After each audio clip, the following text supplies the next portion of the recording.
Hola, buenos días. Mi nombre es Julián Cabrera y hoy les vengo a hablar del capítulo 1, Foundations, del libro The Art of Electronics de Holowitz a W. Hill.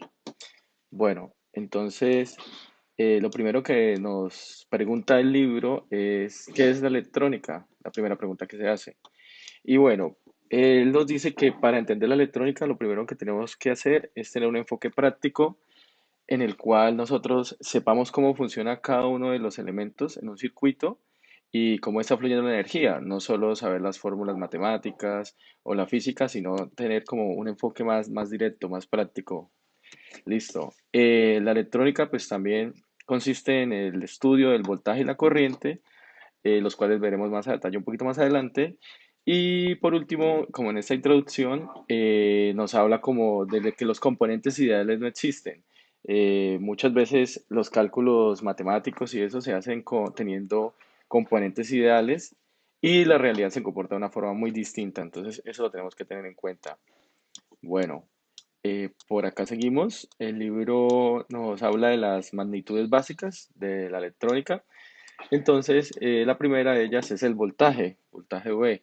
El voltaje o tensión, también conocido como tensión, es la fuerza física que se ejerce sobre los electrones en un flujo de corriente. Y por aquí tenemos también la corriente I, que digamos que es la cantidad de electrones que van en ese flujo. Entonces, son diferentes. Y ya por último tenemos como el potencial, que es como la energía consumida en ciertos componentes por ese voltaje y esa corriente. Aquí como vemos que el potencial es igual a V por I. Esa es la energía consumida en un componente. Listo. Por acá tenemos que el libro nos habla de las leyes fundamentales para el estudio de la electrónica. Entonces, la primera de ellas es la ley de Ohm, la cual nos indica que el voltaje en un componente o en una malla es igual a I por R. Entonces, aquí podemos ver que pues, de aquí podemos sacar también que la corriente es igual al voltaje sobre la resistencia, R es resistencia, y una resistencia de un componente es igual a voltaje sobre I. Y por acá tenemos la siguiente ley, que es la ley de Kirchhoff, la cual nos indica o nos habla que si queremos saber la corriente de un circuito, podemos dividirlo en nodos para diferenciar qué corriente está fluyendo. Mientras que si queremos descubrir el voltaje también de ese circuito o de unas partes del circuito, podemos dividirlo en mallas para saber el consumo de ese voltaje y saber qué voltajes hay en los diferentes elementos o puntos de la malla.